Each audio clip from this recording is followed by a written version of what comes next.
How's it going, everybody? My name is iProdigy, and I decided that before the release of Halo Campaign Evolved this month, that I would try out the first 3 Halo games as a brand new player. Where up until this point in 2026, I had never played a Halo campaign in my life. So, I wanted to set out to fix that, and answer the questions of if these games are enjoyable to play with no nostalgia at all. Are they really clunky or dated, and is Cortana as much of a baddie as people say? Starting off with the original Combat Evolved, Master Chief, a super soldier for the human race, leading the charge against alien factions such as the Covenant, and a little later on, the Flood, with his AI companion Cortana with him at every turn. And what stood out to me right off the bat was the chemistry between these two characters, and how it was really what made the game for me. I really loved the witty banter between the two, with Chief being the strong and silent type, and Cortana to be the one to point out the obvious.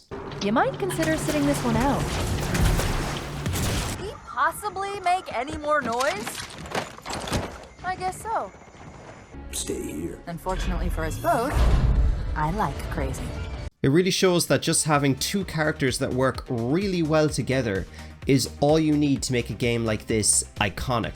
So many games throw in character after character into a story to the point where you don't even remember half of their names. And Halo does this tastefully, without shoehorning the cast into the forefront with Chief and Cortana. They really do act as proper supporting characters, like the hilarious Sergeant Johnson, Jacob, his daughter Miranda, Lord Hood and Guilty Spark are all enjoyable in their own right, especially with how stereotypical the Sergeant and his Marines are. I love that shit. Sir, yes, sir! Damn right I am. Now move it out! Double time! We regret being alien bastards. We regret coming to Earth. And we most definitely regret the Corps just blew up our raggedy-ass fleet! Hoorah! The environments are absolutely gorgeous. Even for 2026 standards, it really surprised me with the level of detail and sheer sense of scale that they gave off. I loved how the Master Chief Collection handled this in its remastered graphics for Halo 1 and 2, but even if you toggle back to the original graphics, I would still argue it looks pretty damn good for an original Xbox game. And I'm saying that with no rose tinted glasses on at all, and no nostalgia affecting that. Seeing Halo for the first time before landing and taking control of a squad of troops, I still think is the coolest shit ever. Feeling like a badass commanding your own squad and driving them around fucking shit up or completing objectives. And now you can kill them if you want to with no stupid blockages or pop-ups. Come on bro, it's a video game. Jumping onto that massive tank in Halo 2, while dual-wielding 2 machine guns, storming the bridge with Covenant flying all around you, trying to take you out from the skies, and kamikazes on the ground. And that's even after you give the Covenant their bomb back.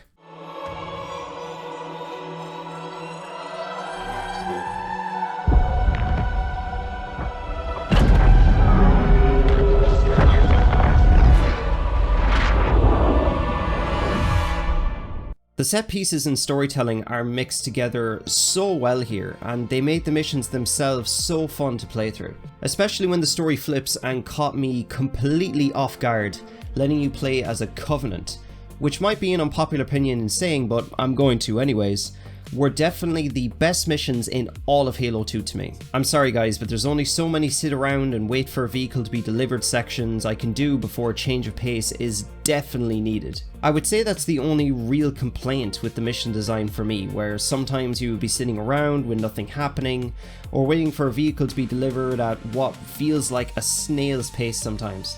But luckily that was very much fixed in Halo 3. I really love when games let you take time out from the main character and get the perspective of the villains, if done tastefully. With the Arbiter being captured and tortured after the events of losing Halo in the first game, acting as a puppet to the High Prophets and going out on assassination missions to take out traitors, Flood and Brutes with a big ass sword and camouflage, only to be sold out and left for dead, is such an interesting idea before crossing paths with Master Chief near the end of the story and playing alongside him for the entirety of the next game. And the Covenant tanks are far more mobile than the human ones too, and they have an extra boost, and you can even steal and drive the vehicles from different factions no matter what character you're playing as. The level of freedom between levels makes the combat feel open and gives you the freedom to use whatever you want, whenever you want.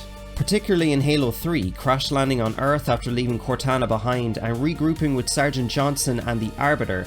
The ground and air combat is absolutely stellar during this game, and taking down a Scarab, oh so satisfying. By the way, did I talk about this game's soundtrack yet? No? Well, let me just...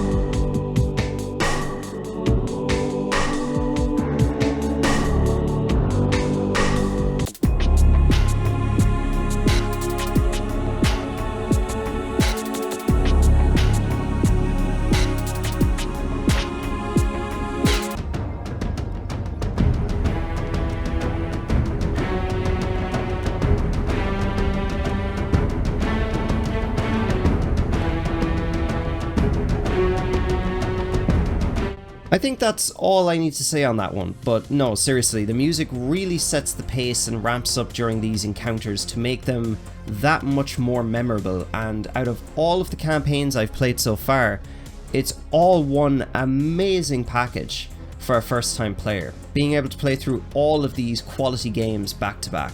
Besides the campaigns, multiplayer on the other hand, I haven't played too much of, but it's great casual fun when I do, unless you find yourself in a lobby full of vets who have played the game since the day they were born. It's honestly a nice change of pace coming from other FPS games where you have to find the weapons you want on the map, get yourself into power positions, vehicles, and just duke it out in Big Team Slayer or in Close Quarters 2v2 if you want to get close and personal. No wonder so many Halo fans flocked to Splitgate when that was at its peak, with how arcadey this style of multiplayer is. No battle passes to grind, no limited time events, just good old fashioned fun. Well, if you're not looking at Halo Infinite. And despite only having played the first 2 games in the series and currently finishing 3, is Halo as good as people say it is? Honestly? 100%. I have zero complaints apart from a little bit of outdated pacing here and there that I touched on a bit earlier, but besides that I can definitely see why it's considered one of the kings of the FPS scene, and honestly dumbfounded why there hasn't been more games before or since Infinite. I'll make sure to give Campaign Evolved a try when that comes out, although I know Xbox's track record, especially when it comes to Halo, is less to be desired. But what do you think? Do the Halo games still hold up today, and what does it say that someone going back to play a game that came out in the mid-2000s still surpassed their expectations? Maybe I should go back and play Halo 5 after all these, right? Right? And that's all from me for today. Thanks for watching. Like, subscribe. Until next time, have a good one. I'm a prodigy, bitch, do my thing, and they know watch me running shit, bitch, with my team, that's for sure. I'm a prodigy, bitch, do my thing, and they know watch me running shit, bitch, with my team, that's for sure. I'm a prodigy, bitch, do my thing, and they know watch me running shit, bitch, with my team, that's for sure. I'm a prodigy, bitch, do my thing, and they know watch me running shit, bitch. I don't believe it!